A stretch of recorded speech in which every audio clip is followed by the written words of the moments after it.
तो क्या हाल चाल भाई लोग। हाँ, आधे लोग तो सोचने लग गए होंगे भाई बोला बहन क्यों नहीं बोला। हाँ, मजाक कर रहा हूँ यार। तो चलो आज स्टार्ट करते हैं। इम्पेरिकल फार्मूला और मोलिकुलर फार्मूला के बारे में अच्छी तरह जानते हैं। तो इम्पेरिकल फार्मूला और मोलिकुलर फार्मूला की पहले एक साइड थ्योरी लिखी है, जैसा कि हमने देखा है पिछली वीडियो में भी ऐसे हमने कंटिन्यू किया था। तो पहले हम थ्योरी को पूरा डिटेल में करेंगे, इन डेप्थ फील लेंगे और उसके बाद अपने न्यूमेरिकल पार्ट में आएंगे जो कि एक्चुअल क्वेश्चंस में यूज़ होगा।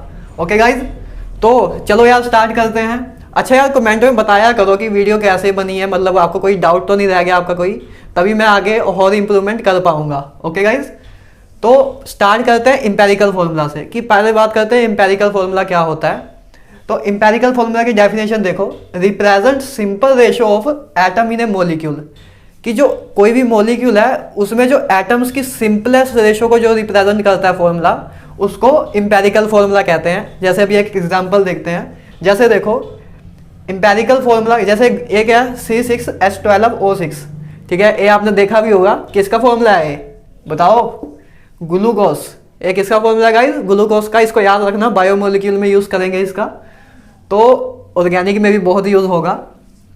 तो इसकी देखो गाइस सिंपल रेशियो क्या आएगी। देखो ये 6 था, ये 12 था, ये 6 था, तो इसकी सिंपल रेशियो क्या आएगी? 1, 2 और 1। ओके गाइस, तो बस तो ए इसका मतलब ए अपना क्या होता है? मॉलिक्यूलर फार्मूला, और ए अपना है इम्पेरिकल फार्मूला। मतलब इम्पेरिकल फार्मूला गाइस क्या रिप्रेजेंट करता है? किसी भी मॉलिक्यूल्स के, कोई भी मॉलिक्यूल जो एटम से बना हुआ है उसकी अगर हम सिंपलेस्ट रेशियो निकाल दें तो उसको सिंपली इम्पेरिकल फार्मूला कहते हैं। एज सिंपल एज, कुछ भी नहीं, इससे सिंपल नहीं हो सकता कुछ। तो बहुत सिंपल सी चीज़ है और कुछ बताने की जरूरत तो नहीं है। ओके गाइज, तो बात करें मॉलिक्यूलर फार्मूला की, तो मॉलिक्यूलर फार्मूला तो वही है यार, जैसे जो देखो क्या लिखा है मैंने, represent actual number of atom in A molecule. कि मॉलिक्यूल में जो एक्चुअल नंबर ऑफ एटम है उसको जो फॉर्मूला रिप्रेजेंट कर रहा है उसको मॉलिक्यूलर फार्मूला कहते हैं। जैसे कि सेम हमने एग्जांपल देखी थी ग्लूकोज, तो ग्लूकोज का मॉलिक्यूलर फार्मूला क्या है? ए। कि मतलब हमें पता है कि ग्लूकोज के मॉलिक्यूल में 6 कार्बन होते हैं, 12 हाइड्रोजन होते हैं और 6 ऑक्सीजन होते हैं। लेकिन इम्पेरिकल फार्मूला क्या रिप्रेजेंट कर रहा है? बस एक रेशो रिप्रेजेंट कर रहा है। तो कि बस इसमें कार्बन हाइड्रोजन और ऑक्सीजन की किस रेशो में कंपाउंड होगा। ओके गाइज, तो इससे मैं लेकिन हम इम्पेरिकल फार्मूला से इंडिकेट नहीं कर सकते कि मॉलिक्यूलर फार्मूला क्या होगा। फॉर एग्जांपल गाइज, कि ये भी तो एक मॉलिक्यूलर फार्मूला हो सकता है। जैसे हम बात करें, इसको डबल कर लेते हैं, C12H24 और ये ऑक्सीजन 12, तो ये भी एक मॉलिक्यूलर फार्मूला है। तो इसका भी इम्पेरिकल फार्मूला ही आएगा गाइज। तो इम्पेरिकल फार्मूला 2 से ज़्यादा मॉलिक्यूल्स के लिए भी यूज हो सकता है, इस बात का याद रखना। आगे जाके हम इसका यूज करेंगे और एक अच्छे क्वेश्चन में इसका यूज भी दिखाऊंगा मैं आपको। तो हम क्या बताया मैंने इधर आपको, एक बहुत ही प्रीशियस पॉइंट बताया कि इम्पेरिकल फार्मूला जो है वो 2 से ज़्यादा मॉलिक्यूलर फार्मूला के लिए एक ही इम्पेरिकल फार्मूला हो सकता है। जैसे कि एग्जाम्पल दी मैंने कि इसके लिए भी इम्पेरिकल फार्मूला अपने ही है और इसके लिए भी यही है। ओके गाइज, तो इसको रब करते हैं।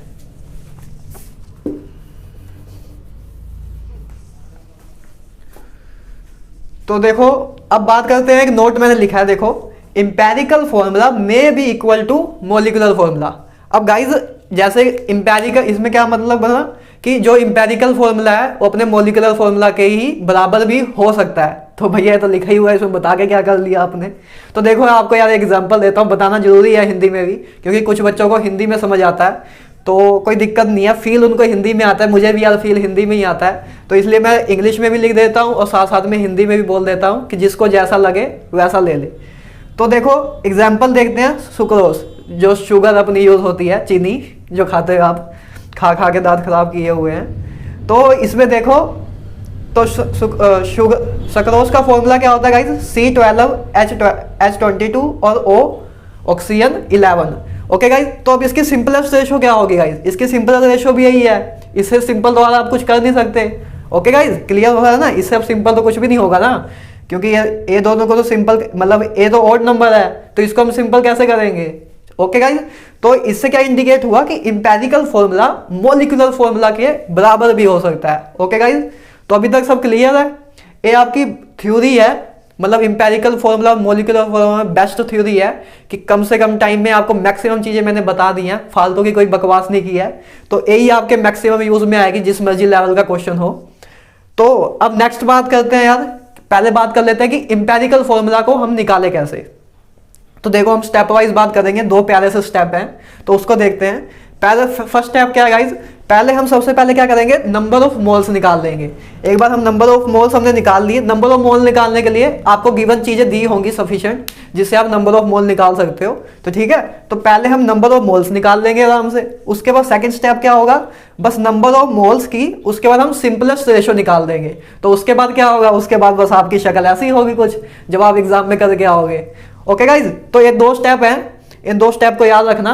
पहला क्या है, नंबर ऑफ मोल निकाल लो, उसके बाद नंबर ऑफ मोल्स की सिंपलेस्ट रेशो निकाल दो, दैट्स सोल्व। इसको हम एग्जाम्पल के जरिए भी देखेंगे, बहुत अच्छे अच्छे इसके लेवल पे क्वेश्चन करेंगे जो आपके प्रीवियस ईयर में आए हुए हैं और बहुत अच्छे लेवल के हों, उनको ही करेंगे हम। तो अब नेक्स्ट बात करते हैं जो एक्चुअली यूज में आएगा कि मैथमेटिकल भी देखते हैं कैसे सोल्व करेंगे इसको हम।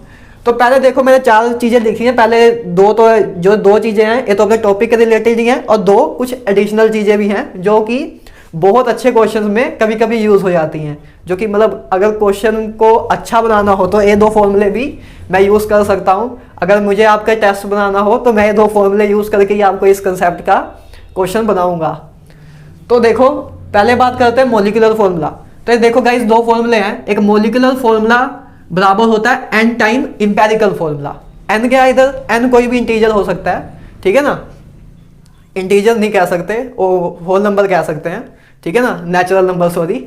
तो नेचुरल नंबर होगा कोई भी। तो मोलिकुलर फॉर्मूला क्या होता है, एन टाइम इंपेरिकल फॉर्मूला है। तो सिंपल सी चीज है कि मतलब जो मोलिकुलर फॉर्मूला होता है कि मल्टीपल होता है इंपेरिकल फॉर्मूले का। ओके गाइस, पहले तो ये क्लियर है।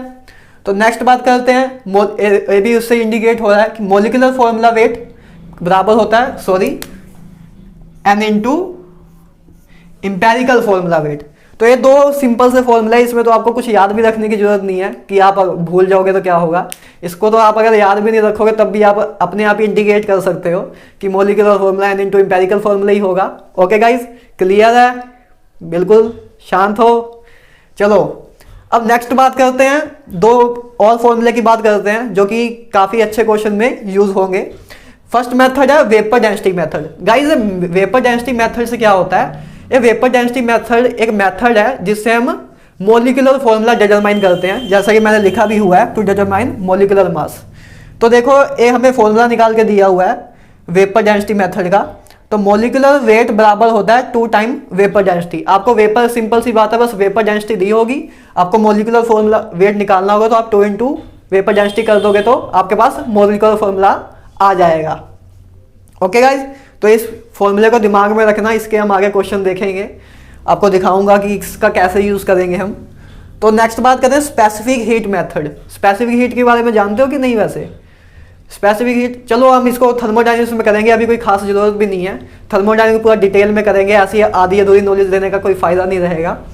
तो देखो पहले अभी बस इतना समझ लो कि स्पेसिफिक हीट एक कुछ मतलब हीट है जो किसी एक पर्टिकुलर मास को दी जाती है, ठीक है ना, उसके लिए हीट जो कि उसका टेम्परेचर राइज हो जाए, उसके लिए जो हीट दी जाती है उसको स्पेसिफिक हीट कहते हैं।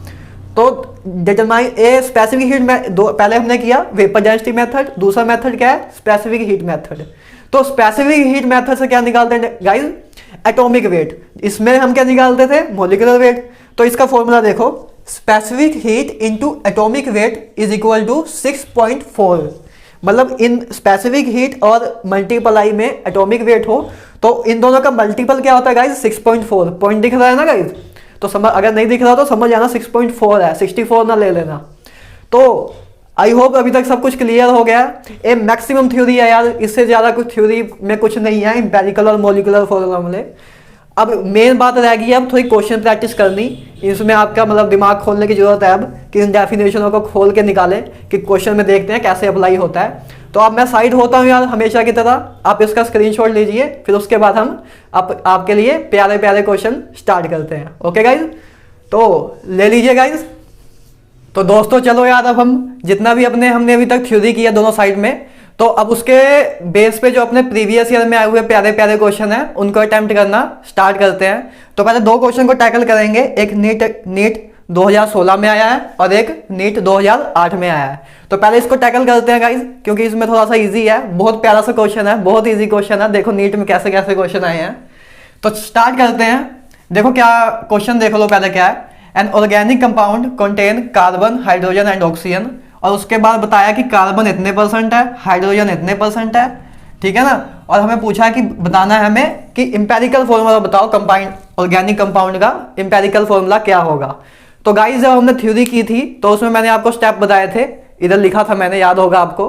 पहला स्टेप क्या था गाइस, सबसे पहले हम नंबर ऑफ मोल फाइंड करेंगे। तो चलो उसको फाइंड करना स्टार्ट करते हैं। देखो पहले हमें क्या दिया है, कार्बन दिया हुआ है 38.7%, हाइड्रोजन दिया है हमें 9.67। तो गाइस हम ऑक्सीजन आराम से निकाल सकते हैं 100% में। तो देखो 38.7। गाइस अगर कैलकुलेशन समझ में आ रही है तो आगे आप स्किप भी कर सकते हो, ठीक है ना। अपना टाइम जितना बचा सकते हो बचाओ, कोई दिक्कत नहीं है। तो ये आ गया अपना 48 पॉइंट इतना, ठीक है ना। तो अब इसमें 100 माइनस, तो ये अपना आ गया 51.63। Okay yes. तो अपना गाइस ए ऑक्सीजन का हमने निकाल लिया, तो हमारे पास ऑक्सीजन का ही पता लग गया।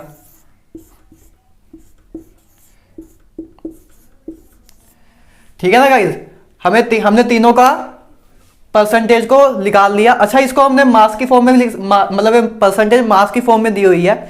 तो हमें पता लग गया कि कार्बन 38.7 ग्राम है और हाइड्रोजन 9.6 ग्राम है। अगर हम 100 ग्राम कंपाउंड मान के चलें कि 100 ग्राम का ऑर्गेनिक कंपाउंड है, तो उसमें 38.7 ग्राम कार्बन है, हाइड्रोजन कितना है 9.67 gram and oxygen 51.63 gram. Okay guys इधर क्लियर है।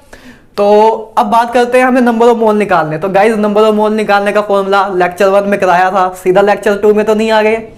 तो देखो क्या था नंबर ऑफ मोल निकालने का फॉर्मूला, उस लेक्चर को देख लेना गाइस, नहीं देखा है तो। कोई भी लेक्चर मिस करोगे तो खतरनाक साबित होगा। तो नंबर ऑफ मोल्स निकालते हैं। नंबर ऑफ मोल निकालने का फॉर्मूला क्या था guys, given weight divide by atomic weight. तो पहले इसके निकालते हैं। देखो इसका गिवन वेट कितना है 38.7 और एटॉमिक वेट कितना होता है गाइस कार्बन का, बोलो यार जल्दी। अरे भैया बोल तो रहे हैं, सुनो तब ना। तो चलो देखो 38 given weight divide by atomic weight करेंगे। तो देखो इसका क्या आएगा 3,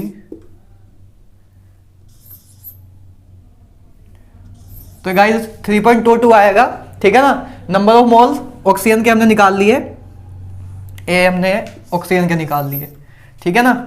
नहीं अभी हमने सॉरी ये हमने किसके निकाले, कार्बन के, ये हमने कार्बन के निकाल लिए। अब हमें इसी तरह हाइड्रोजन का तो निकालना है गाइस, सिंपली है बहुत। इसके 9.67 ही रहेंगे क्योंकि divide by 1 given weight divide by atomic weight, इसका तो कोई दिक्कत ही नहीं है। एक किसका आ गया हाइड्रोजन का, ठीक है ना। अब ऑक्सीजन का भी निकाल लेते हैं ऐसे ही। तो देखो 51.63, ओके नोट ए प्रॉब्लम। तो उसके बाद ऑक्सीजन का एटॉमिक वेट लिख देते हैं 16। तो इसको सॉल्व कर देते हैं गाइज।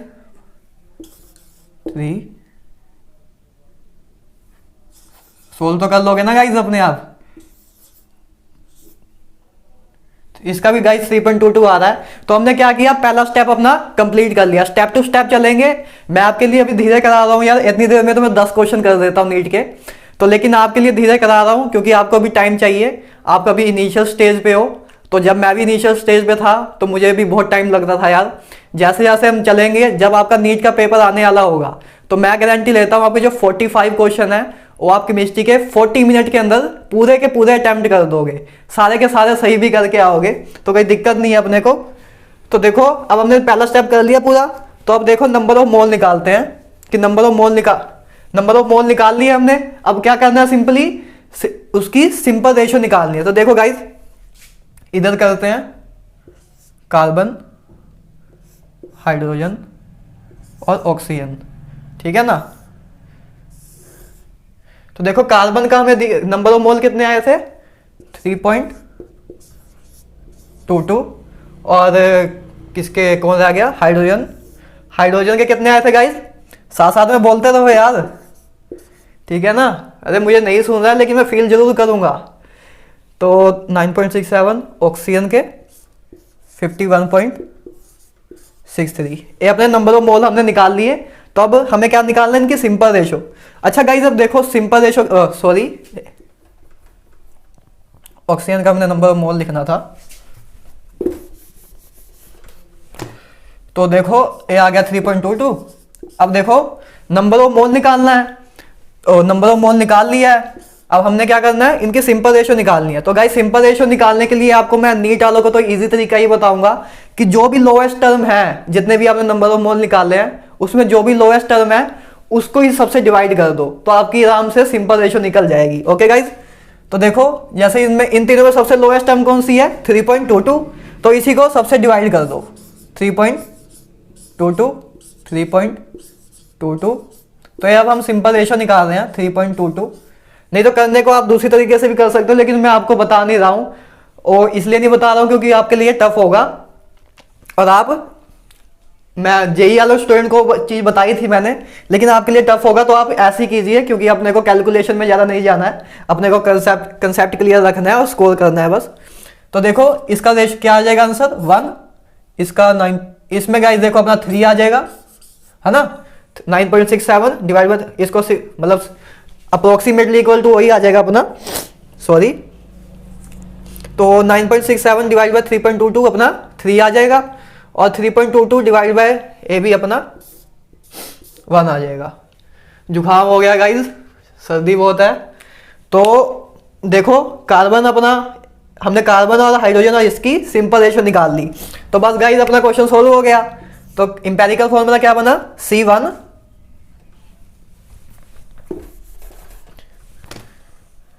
देखो C1H3 एंड O1, ठीक है ना गाइस।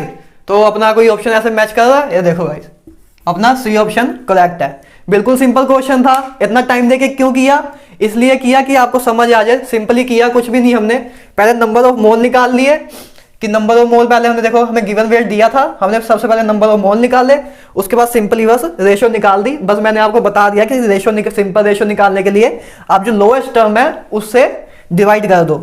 तो इधर आप स्टेप लिख लेना है अपनी नोटबुक में कि सिंपल रेशो कैसे निकालनी है, कि पेपर के टाइम आपको पेपर से टाइम जब आप पहले आप रिवीजन करने जाओ तो सब कुछ पहले ही लिखा हो यार, बस आपको पढ़ना हो, ठीक है ना गाइस। उस टाइम कुछ सोचना ना हो, सब कुछ पहले ही लिखा हो, इसलिए इधर लिख लेना आप अपने आप कि सिंपल रेशो निकालने का क्या मेथड मैंने आपको बताया। तो ओके गाइस, तो क्लियर है सब है।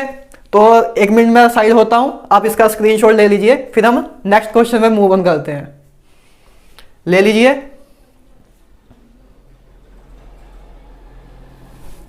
ले लिया। तो अब चलो हम इस क्वेश्चन को करते हैं।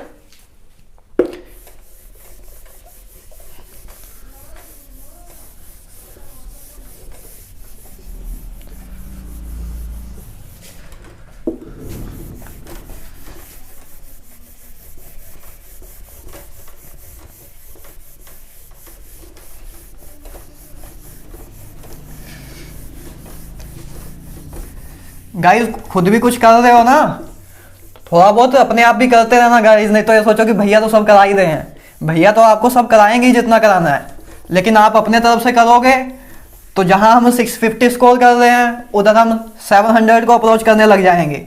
इसलिए खुद से भी करते रहो। मैं तो इधर आपको मैक्सिमम वेरिएशन कराने की कोशिश ही करूंगा।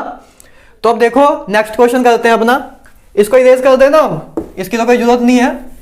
सॉरी आपका कितना टाइम वेस्ट हो गया, 30 से 45 सेकंड वेस्ट हो गए। काफी लोग कह रहे होंगे भैया क्या जाता है, जिंदगी मस्त है, कोई दिक्कत नहीं है, 30-45 सेकंड से क्या होगा। भाई बहुत इंपॉर्टेंट रखते हैं, अभी नहीं पता लग रहा होगा, शायद अभी महसूस नहीं हो रहा होगा, लेकिन जब एग्जाम को आपके 1 महीना रह जाएगा तब ये बातें महसूस होंगी कि काश 1 दिन और होता तो मेरा ये चैप्टर भी कंप्लीट हो जाता। तो गाइस देखो स्टार्ट करते हैं नेक्स्ट क्वेश्चन। 2016 में आया हुआ क्वेश्चन है। एलिमेंट दिए हुए हैं कि guys element x and y combine होते हैं और फॉर्म करते हैं कंपाउंड XY2 एंड X3Y2, ठीक है ना। और उसके बाद दिया हुआ है ये आपको जैसे दिख रहा है ना, तो 0.1 मोल है। अच्छा यार पॉइंट दिखने में शायद कैमरा में थोड़ी दिक्कत आती है, तो मैं पॉइंट को थोड़ा हाईलाइट कर देता हूँ एक बार फिर से। तो X और Y दो एलिमेंट है गाइस जो कि कंबाइन होकर दो कंपाउंड बना रहे हैं, XY2 X3Y2, ठीक है ना। उसके बाद हमें कुछ डाटा दिया है कि 0.1 मोल XY2 का वेट करता है 10 ग्राम के, एंड 0.05 मोल X3Y2 का वेट करता है 9 ग्राम के। तो हमें पूछा कि एटॉमिक वेट बताना है गाइस X और Y का। तो आधे लोग सोच रहे होंगे भैया ये तो आपने कराया ही नहीं।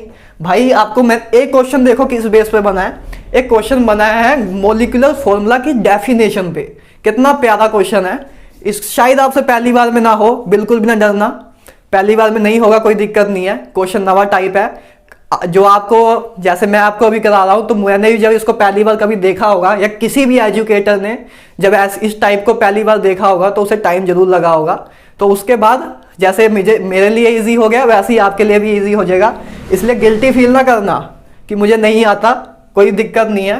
तो देखो स्टार्ट करते हैं। तो इसमें हाँ गाइस हम बात कर रहे थे मॉलिक्यूलर फॉर्मूला की डेफिनेशन यूज हो रही है।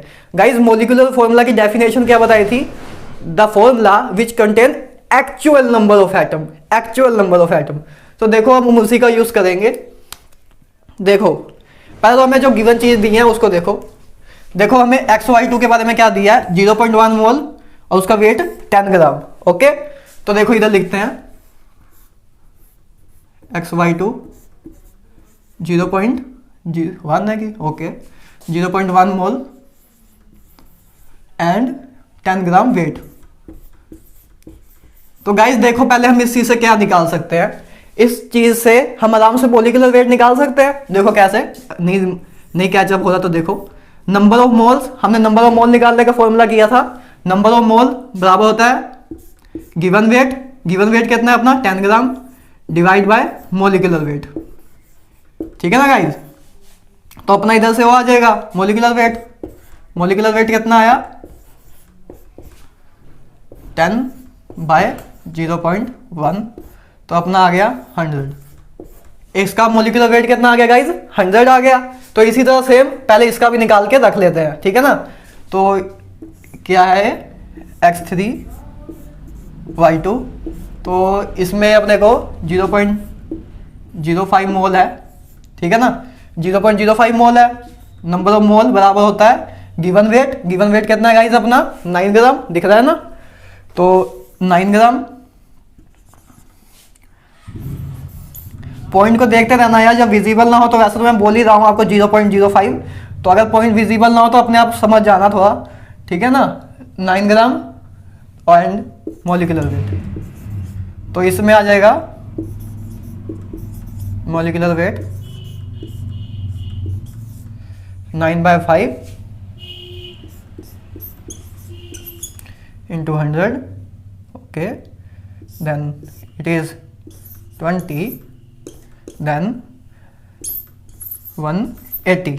ओके गाइज इधर तक सही है सब। कैलकुलेशन देखते रहना यार, कभी गलती होगी तो कमेंटों में कुछ बरसात ना कर देना, तो गलती सबसे होती है। कैलकुलेशन देख लेना, सही है ना सब कुछ। तो अब नेक्स्ट देखो हमने क्या निकाल लिया, मॉलिक्यूलर वेट निकाल लिया, इसका भी और इसका भी, ठीक है गाइज। तो अब इसको पहले इतना सब इरेज करते हैं, बस मेन चीज लिख के रखते हैं। देखो इसका मॉलिक्यूलर वेट हमने कितना निकाला 100 ग्राम। ओके गाइज इसको इरेज कर दे रहा हूं ना, परमिशन है। आधे लोग कह रहे होंगे नहीं भैया क्या कर सकते हैं यार, बहुत जल्दी कोशिश करेंगे कि लाइव आए, लाइव वीडियो लेक्चर्स भी लेना स्टार्ट करें। बस थोड़ा उनका यूट्यूब में अभी क्राइटेरिया होता है थोड़ा वॉच टाइम और सब्सक्राइबर का, और जब अपना पूरा हो जाएगा तब हम आगे कंटिन्यू करेंगे उसमें भी, तब आपसे बातें भी करेंगे कुछ। X3Y2 इसका कितना गाइज अपने पास आया था मोलर मास 180 ग्राम। अब देखो गाइज मैंने आपको क्या बताया था, मॉलिक्यूलर फॉर्मूला क्या होता है, that contain actual number of atom that replicate, मतलब जो शो करते हैं कि एक्चुअल नंबर ऑफ एटम हो उसे मॉलिक्यूलर फॉर्मूला कहते हैं। तो गाइज पहले देखो XY2, तो XY2 के मॉलिक्यूलर वेट को हम ऐसे लिख सकते, मान लो इसका मोलिकुलर वेट है मान लो mx और इसका मान लो my। हमें यही फाइंड करने को कहा है ना गाइज, एटॉमिक वेट फाइंड करना है। तो इसका मान लेते हैं mx और इसका मान लेते हैं my। ठीक है गाइज। तो अब देखो हम इसके मोलिकुलर वेट को पूरे xy2 के मोलिकुलर वेट को ऐसे लिख सकते हैं 1 into mx plus 2 into my equal to 100। समझ आया गाइज कि हमने क्या किया? Molecular weight of a compound is a sum of the mass of its constituent elements.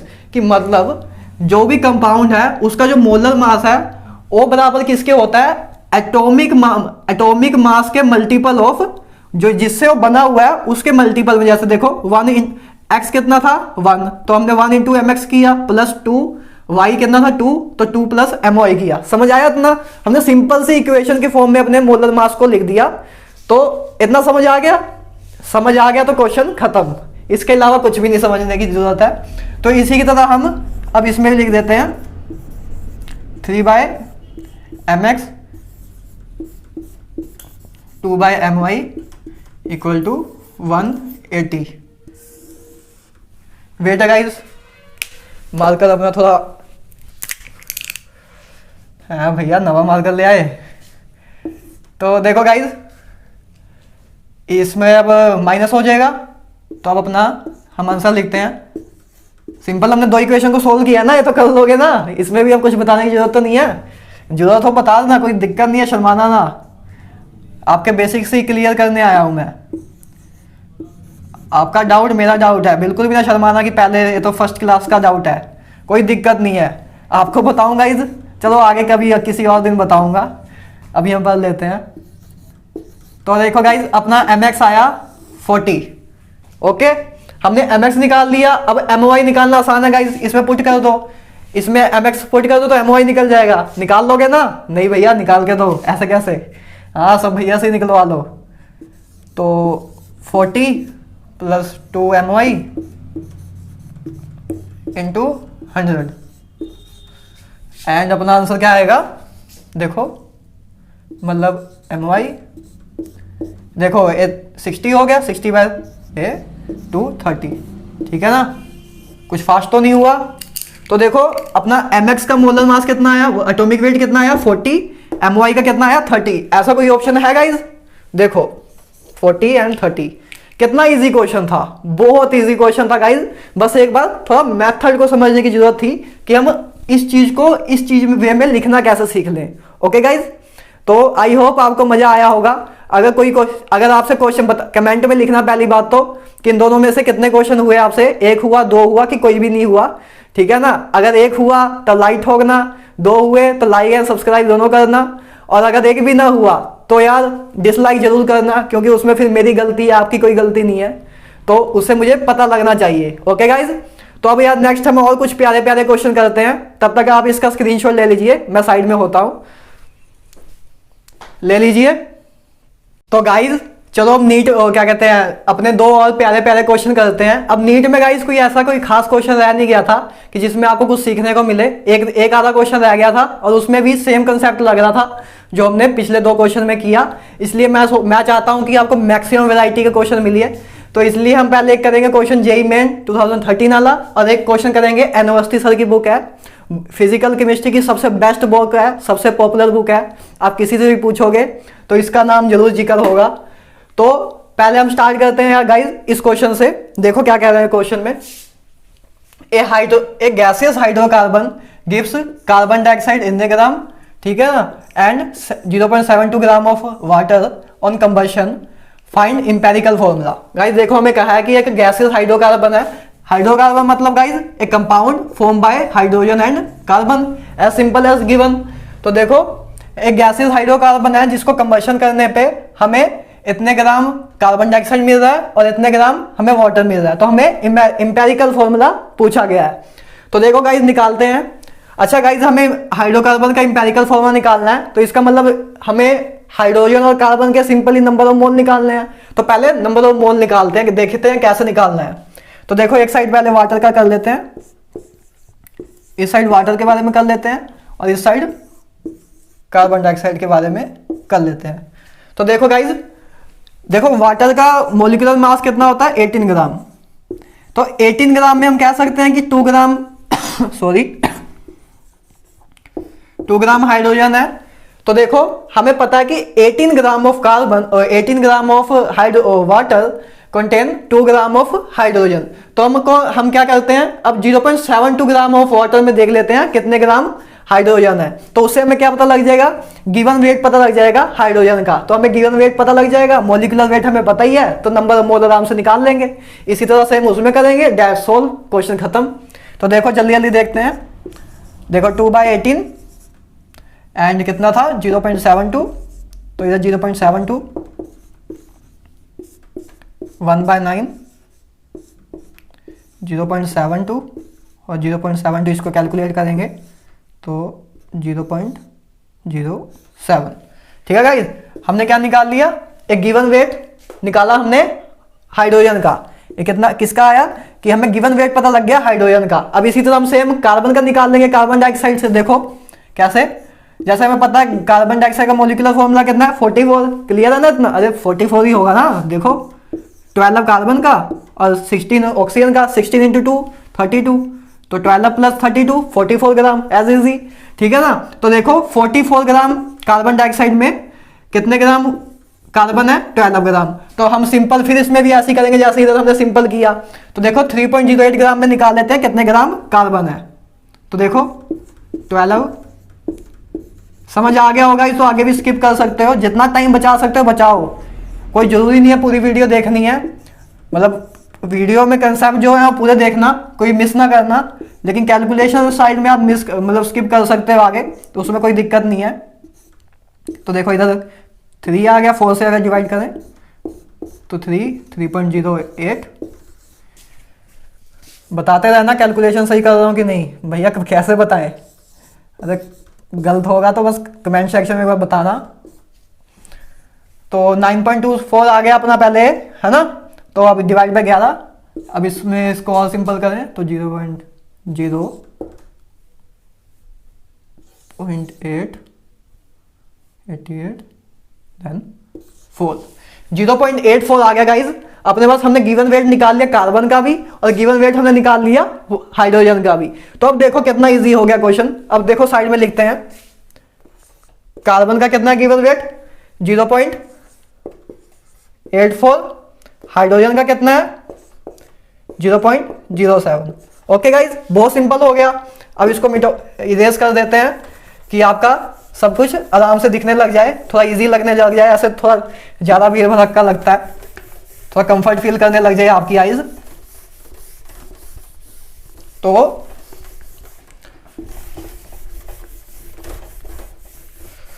Sorry time waste करने के लिए आपका। और गाइस साथ साथ में क्वेश्चन करते रहना, नहीं तो दिक्कत होगी।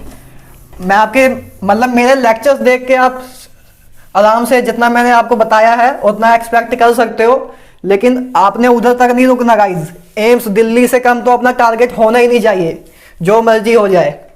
तो हम अपने तरफ से पूरी कोशिश करेंगे और बायो में पूरा फोकस रखना गाइज। बायो में आपको अभी नहीं करा पा रहा हूँ, मेरा बैड लक है। नेक्स्ट ईयर से आपके जूनियर्स को जरूर मिलेगी।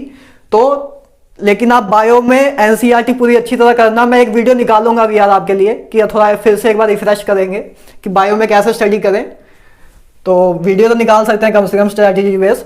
तो देखो अपने पास नंबर ऑफ ग्राम आ गए, गिवन वेट निकाल लिया। तो अब सिंपली हमें क्या निकालना है, स्टेप 1 गया था गाइज नंबर ऑफ मोल निकालना। तो क्या है given weight divide by atomic weight.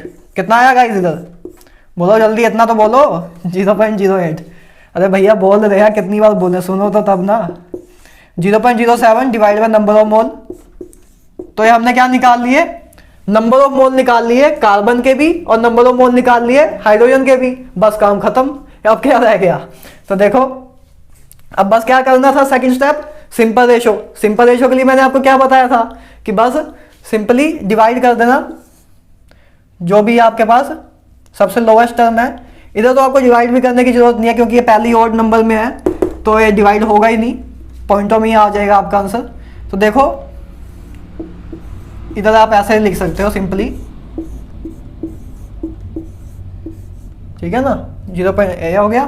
तो अब देखो इसको क्या लिखते हैं, ऐसे लिखोगे ना C100, आपकी मर्जी है, जैसे मर्जी लिख लो यार। तो देखो अब इसको सिंपल लिखने के लिए क्या करेंगे, दोनों तरफ 100 से मल्टीप्लाई कर दें, ठीक है।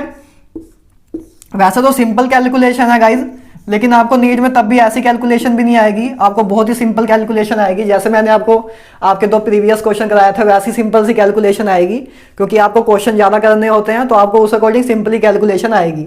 तो अपना क्या आंसर आया गाइज, 6C8 एंड H7। तो ये अपना इंपेरिकल फॉर्मूला आ गया, that is your correct answer. आप लोग ट्राई कर रहे हो ना खुद, ऐसे नहीं कि बस देखते रहो मुंह उठा के, तो साथ साथ में पहले खुद ट्राई करो उसके बाद आओ। गलत करोगे तो अच्छा लगेगा, एक बार गलत करोगे तो गाइज आपको पेपर के टाइम याद रहेगा कि मैंने अच्छा ये गलती की थी, तो आपसे वो गलती दोबारा नहीं होगी कभी। इसलिए ट्राई जरूर मारा करो, ठीक है ना गाइज। ट्राई जब तक नहीं मारोगे तब तक बात बनेगी नहीं, ठीक है। इसको इरेज कर दे रहा हूं मैं। तो नेक्स्ट क्वेश्चन देखते हैं अब, लास्ट क्वेश्चन है अपना एक, आपकी मैक्सिमम वेरिएशन कराने की मैं कोशिश कर रहा हूं। देखो गाइज हर तरफ से जहां जहां से मटेरियल मिल रहा है, ये नहीं कि सिर्फ एक बुक उठाई और कराने लग गया। हर एक बुक्स को देख के, हर एक बुक्स को मैंने खुद की हुई है पहले गाइज। एन अवस्थी बुक मैंने मात्र 21 दिन में पूरी खत्म की थी। 21 दिन के अंदर मैंने किए थे कितने क्वेश्चन, 2700 क्वेश्चन के करीब गाइज 21 दिन में किए थे। पता नहीं पूरा एग्जैक्ट याद नहीं है, लेकिन ऐसे कुछ था। 2400 पता नहीं 2700 क्वेश्चन मैंने मात्र 21 से 22 दिन में किए थे। तो जब मैं कर सकता हूँ यार, तो आप तो मेरे से बहुत ज़्यादा कर सकते हो, तो कोई दिक्कत नहीं लेनी है। तो लेकिन हाँ ये है कि मैं उस टाइम से कंसेप्ट सब कुछ सीख चुका था, तो आपका भी सीखने का टाइम चल रहा है, तो कोई दिक्कत नहीं है। उसके बाद हम 21 डे का फिर से आपके जैसे मैंने किया था, अपनी बुक को कंप्लीट किया था, वैसे आपकी भी करा देंगे, कोई दिक्कत नहीं है। तो इसको भी रेज कर देते हैं, इसका भी तो अब कोई काम नहीं है। तो गाइस चलो अब इस क्वेश्चन को देखते हैं। मैं जितना यार पॉसिबल होता है आपका टाइम बचाने की कोशिश करता हूँ, जितना हो सकता है मैं उसको ट्रिम करने की कोशिश कर देता हूँ कि आपको जो मैं इरेज कर रहा हूँ उसमें आपका टाइम खराब ना हो। जब पॉसिबिलिटी होती है तो उतना मैं जरूर करूँगा आपके लिए, क्योंकि आपका टाइम बहुत प्रीशियस टाइम है। तो देखो compound form bye 85.7% carbon and 14.3% hydrogen, ठीक है ना। कंपाउंड है जो कि इतने परसेंट कार्बन से बना है, परसेंटेज बाय मास की फॉर्म में दी हुई है, एंड 14.3 ग्राम हाइड्रोजन। और हमें डेंसिटी दी हुई है कंपाउंड की, तो ये हमने डेंसिटी दी हुई है इतने पर्टिकुलर टेम्परेचर और प्रेशर में। तो हमें फाइंड करने को कह रहे हैं मोलिकुलर फॉर्मूला। इस बार गाइस हमें क्या कह रहे हैं फाइंड करने को, मोलिकुलर फॉर्मूला फाइंड करना है। तो देखो इसमें आपका सब कुछ यूज हो जाएगा, जितना भी अभी तक हमने किया है सब कुछ इसमें यूज होगा। एनवर्सिटी सर का क्वेश्चन है, तो ऑब्वियस सी बात है कि अच्छा खासा क्वेश्चन होगा। सिंपल तो है क्वेश्चन, लेकिन तब भी आपके लिए बहुत अच्छा क्वेश्चन है। तो देखो पहले देखते हैं कार्बन। देखो कार्बन दिया हुआ हमें, सिंपल सी बात है, पहले हम इंपेरिकल फॉर्मूला निकालेंगे, उसके बाद एन निकालेंगे जो मैंने आपको एन बताया था, फिर मोलिकुलर फॉर्मूला क्या होता है, एन इंटू इंपेरिकल फॉर्मूला। तो ऐसे सिंपली हम करेंगे। देखो आप स्टेप बाय स्टेप देखते रहो। तो अपने को कार्बन का गिवन मास इतना दिया है और हाइड्रोजन का दिया है 14.3 ग्राम। ओके, तो इसके नंबर ऑफ मोल निकाल लेते हैं। क्या आएगा फॉर्मूला, अब तो तक तो रट गया होगा, given weight divide by atomic weight. तो इसमें देख लेते हैं कैलकुलेशन, सॉरी ये आ जाएगा 7 4 40, उसके बाद एक मिनट गाइस, तो 84, तो अपने पास आ गया 1, उसके बाद 1 फिर 4, ठीक है। 7.14 आ गया गाइस अपना इधर, क्लियर है ना। तो देखो नंबर ऑफ मोल हमने इधर निकाल लिए, और उसके बाद अब नंबर ऑफ मोल अपने पास इधर आ गए। Given weight divide by atomic weight, इसका तो सिंपल ही है, इसमें तो कुछ करने की जरूरत नहीं है। हाइड्रोजन देख के तो खुश हो जाया करो, हाइड्रोजन देख के तो आपका फेस ऐसा होना चाहिए कि मजा आ जाए देख के, बुरा करने लग जाओ। बुरा वर्ड पता है गाइस, हमारे पंजाब में यूज होता है, चलो कोई दिक्कत नहीं है। तो कार्बन और हाइड्रोजन के हमने नंबर ऑफ मोल निकाल लिए, ठीक है ना। अब बस हमने क्या करना है, अब सिंपल रेशो निकाल लेनी है। देखो कार्बन हमें कितना दिया हुआ है, कार्बन के हमने कितने मोल निकाले 7.14, और हाइड्रोजन कहाँ गया अपना भाई साहब, ए रहा, तो इसके अपने 14.3 ग्राम आ गया। तो देखो अब सिंपल रेशो निकालने के लिए क्या मैंने आपको बताया था कि इसको डिवाइड कर दो लोएस्ट टर्म से, तो इसको लोएस्ट टर्म से डिवाइड करेंगे, तो इनमें से लोएस्ट टर्म आपको दिख ही दिया है, इसमें बताने की कोई जरूरत नहीं है। तो C1 और इसको जब 7.14 से करोगे तो देखो अप्रोक्सीमेटली 2 के बराबर ही आ रहा है ना, 14.3 7.15, तो अप्रोक्सीमेटली 2 के बराबर आ रहा है। तो अपने पास इंपेरिकल फॉर्मूला आ गया CH2। ओके गाइज, हम आधे से ज्यादा क्वेश्चन कर चुके हैं, अब तो कुछ रह नहीं गया। CH2 थोड़ा सा आगे है सच अभी। CH2 निकाल लिया इंपेरिकल फॉर्मूला, अब हमको मेन क्या निकालना है, N निकालना है। N निकल गया तो उसके बाद मॉलिक्यूलर फॉर्मूला अपना निकल ही जाएगा।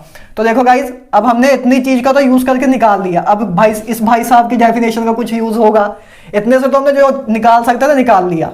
अब देखो हमें डेंसिटी दी हुई है कंपाउंड की, गैसियस कंपाउंड है, ठीक है, ग्राम पर लीटर, एंड टेम्परेचर दिया हुआ 300 केल्विन, एंड प्रेशर दिया हुआ है 1 atm, ठीक है। तो अब देखो हम सिंपल सी इक्वेशन यूज करेंगे, gaseous equation, PV equal to nRT, ठीक है ना। एक इक्वेशन आपको पता होगी ना, इतना तो क्लियर होगा, तो कम से कम इक्वेशन तो आपने देखी होगी। तो देखो PV, अब इसको हम थोड़ा कन्वर्ट करते हैं। देखो AN क्या है, मोल, तो इसको क्या लिख सकते हैं, given weight divide by molecular weight into RT। तो इधर से अपना मॉलिक्यूलर वेट निकाल सकते हैं हम, और weight divide by volume, mass divide by volume क्या होता है गाइस, डेंसिटी। तो अपना फॉर्मूला आ गया DRT बाय P। इतना क्लियर है, हमने मॉलिक्यूलर मास का सिंपल सा फॉर्मूला निकाल दिया गाइस। तो अब हम सिंपल आगे सॉल्व करते हैं। तो देखो हमें को सब कुछ दिया हुआ है, डेंसिटी 2.28 एंड अपना टेम्परेचर 300 एंड अपना प्रेशर 1 atm, सॉरी प्रेशर नीचे आना था। और R की वैल्यू क्या है, R क्या है गाइज, गैस कांस्टेंट, सिंपल सी बात है।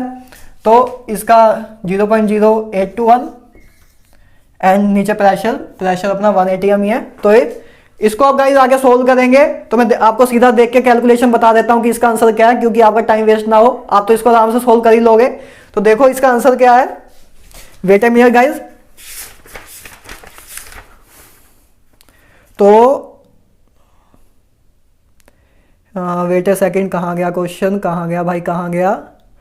तो इसका आंसर कहाँ है भाई साहब, कहाँ रह गए, हाँ ओके गाइज। तो इसका आंसर आया 56.15। तो ये बहुत सिंपल है गाइज, इसको आप आराम से कैलकुलेशन करके निकाल सकते हो। मैं आपका कैलकुलेशन में टाइम वेस्ट नहीं करना चाहता, तो और अपने पास टाइम भी कम है अब। तो अब हमारे पास है, हमने निकाल लिया मॉलिक्यूलर मास। तो देखो अब गाइज अपने पास क्या रह गया, कहाँ, किसको इरेज करें, इसको इरेज कर सकते हैं अब। तो देखो बस लास्ट स्टेप रह गया गाइज, बाकी सब तो क्वेश्चन हो गया आपका। तो देखो अब क्या रह गया, मॉलिक्यूलर वेट हमने निकाल लिया। तो देखो मैंने आपको क्या बताया था, मॉलिक्यूलर वेट क्या होता है, N time empirical formula weight, है ना। मॉलिक्यूलर फॉर्मूला वेट बराबर होता है N time empirical formula weight. याद है ना गाइस, 2 फॉर्मूले लिखाए थे इधर। तो देखो मॉलिक्यूलर वेट कितना है अपना 56.15 एंड एन इंपेरिकल फॉर्मूला। अब इंपेरिकल फॉर्मूला वेट क्या है गाइस, 12 प्लस 2 14। ओके, तो इधर 14 आ गया। तो इसको जब सॉल्व करेंगे 14 3 ओके, तो अपना आ गया गाइस 0 सॉरी तो देखो अपना n कितना आ गया 4, ठीक है ना। n अप्रोक्सीमेटली अपना 4 आ गया। तो अब देखो n अपना 4 आ गया, अब तो सिंपल रह गया। अब मैंने आपको क्या बताया था कि मॉलिक्यूलर फॉर्मूला बराबर होता है n टाइम इंपेरिकल फॉर्मूला के, है ना। जाग रहे हो ना अभी तक, जिंदा हो। तो देखो n अपना 4 था, तो 4 इंटू इंपेरिकल फॉर्मूला CH2, ठीक है गाइज। तो अपना क्या है आंसर C4H8। तो ये क्वेश्चन का आंसर क्या है C4H8। तो अपना क्वेश्चन सोल्व हो गया गाइज। तो अब हमने 4 क्वेश्चन सोल्व किए यार, मैक्सिमम वैरायटी थी मेरे तरफ से, मैक्सिमम पॉसिबिलिटी थी। मैंने आपको जितने भी अपनी बुक्स हैं सबसे प्रीवियस ईयर उठाया, नीट का उठाया, जेई मेंस का उठाया, जेई एडवांस का भी देखा, और उसके बाद मैंने यूनिवर्सिटी सर की बुक देखी। तो मैक्सिमम जितना पॉसिबल हो सकता है आपको मैक्सिमम वैरायटी मैंने करा दी है। तो आप बताना कि आप 4 क्वेश्चन में से कितने क्वेश्चन आपको अच्छी तरह समझ आए या कितने आप खुद से अटेम्प्ट कर पाए, और कमेंट में लिखना और भी कोई इंप्रूवमेंट चाहिए आपको तो उसको हम बिल्कुल इंप्रूव करेंगे, कोई दिक्कत नहीं है। तब तक के लिए guys have a good day, bye bye.